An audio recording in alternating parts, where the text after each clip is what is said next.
Assalamu alaikum. Prophet Hārūn alayhi salam was born to a faithful Israelite family living in Egypt. He was born at a time when the Israelites were being severely oppressed under a tyrannical Egyptian ruler. He is widely recognized as the elder brother of Prophet Mūsā alayhi salam.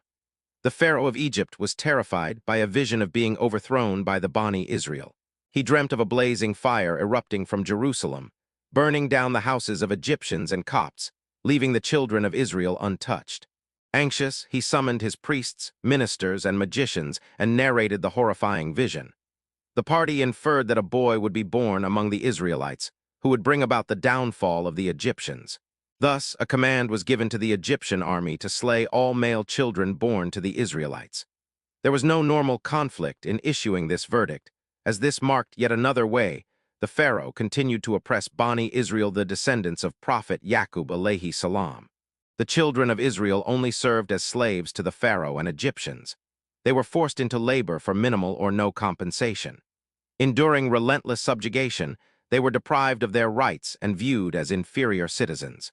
The Egyptians worshipped the Pharaoh and carried out all his demands without question. They worshipped the gods that the Pharaoh endorsed. Fearful of his power, no one dared to go against him, for that would only mean death. And so they may not have believed in polytheism, but they followed the path of their king without protest. With all male babies born and taken from their families to be killed, the Pharaoh faced a new problem. His sages warned, "The aged of the Bani Israel die and the young are slaughtered. This will lead to their annihilation. As a result, Pharaoh will lose the manpower of those who work for him, those whom he enslaves, and their women whom he exploits." The sages then proposed the following policy to the Pharaoh to regulate the slaughter. Males would be slaughtered in year 1, but spared to live the year after. Seeing this as an economical and socially viable solution, the Pharaoh approved and implemented the measure. During the year when male infants were spared, Harun alayhi salam was born, while his younger brother Musa alayhi salam was born in the year boys were being killed. The story of Prophet Hārūn alayhi salam follows closely with that of Prophet Mūsā alayhi salam, his younger brother. Perhaps Harun's story of prophethood is lesser known than his brother's. The story of Hārūn alayhi salam is often mentioned in the Quran alongside Musa, since they are so tightly coupled. But nonetheless, Allah subhanahu wa ta'ala had selected and destined Hārūn alayhi salam for prophethood to warn the Pharaoh and to guide the children of Israel.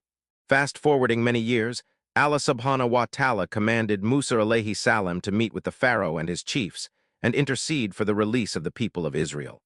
Prophet Musa alayhi salam was nervous. He felt that his speech impediment would negatively impact his meeting with the Pharaoh and other leaders.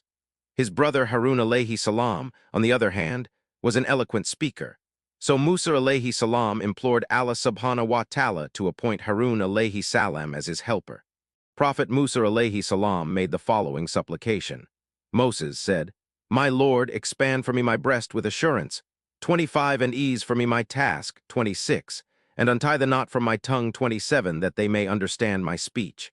28, and appoint for me a minister from my family, 29, Aaron Harun, my brother.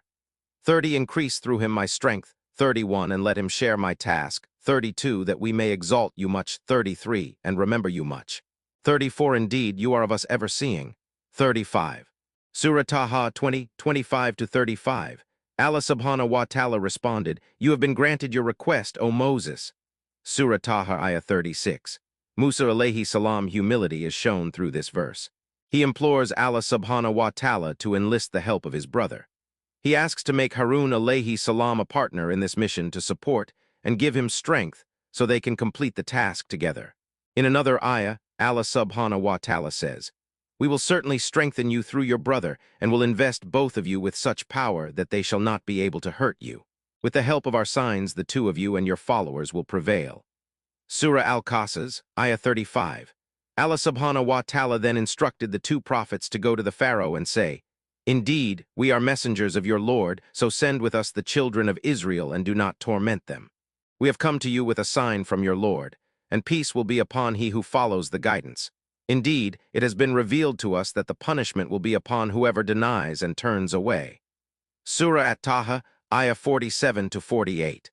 As the story of Prophet Musa alayhi salam is told, both he and Hārūn alayhi salam secured an audience with the Pharaoh. However, the dialogue didn't unfold as they anticipated. Instead of releasing the children of Israel, the Pharaoh labeled Musa alayhi salam as a magician. Subsequently, the Pharaoh held a contest between Musa alayhi salam and several renowned magicians in an attempt to discredit and shame him. Yet Musa alayhi salam emerged victorious. Humiliated and feeling threatened, the Pharaoh unleashed brutal oppression upon the Israelites.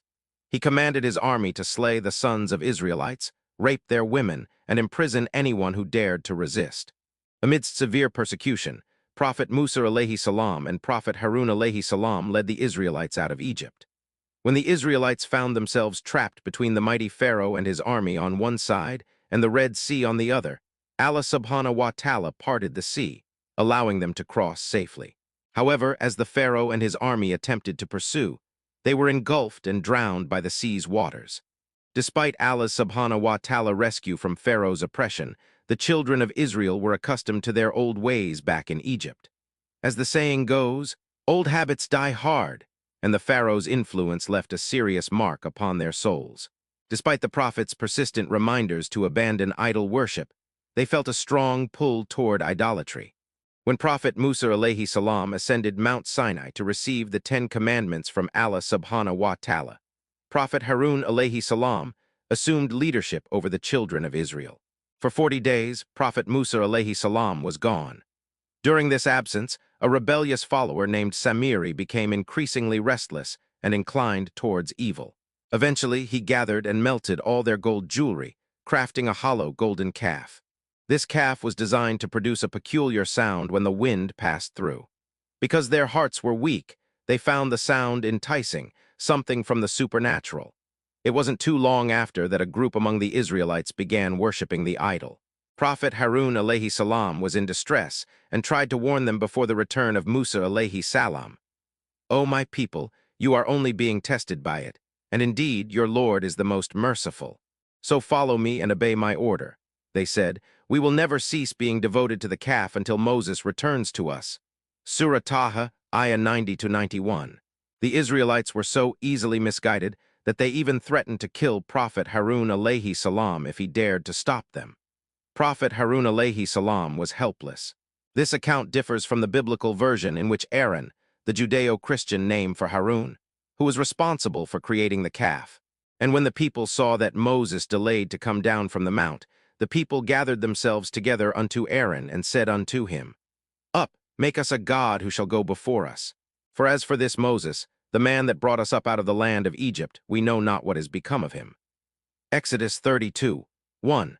Upon Prophet Mūsā's alayhi salam return, he encountered the distressing sight of the Israelites dancing and worshipping the golden calf. Filled with anger, Mūsā alayhi salam addressed them, saying, "O my people, did not your Lord promise you a fair promise? Did then the promise seem to you long in coming? Or did you desire that wrath should descend from your Lord on you, so you broke your promise to me, that is, disbelieving in Allah and worshipping the calf?" Surah Taha, ayah 86. They countered, "We did not break our promise to you by our will, but we were made to carry burdens from the ornaments of the people of Pharaoh. So we threw them into the fire, and thus did the Samiri throw." Surah Taha, ayah 87. Mūsā alayhi salam then turned his anger toward his brother, whom he had placed in charge. He tugged on Harun's alayhi salam beard and hair and scolded him.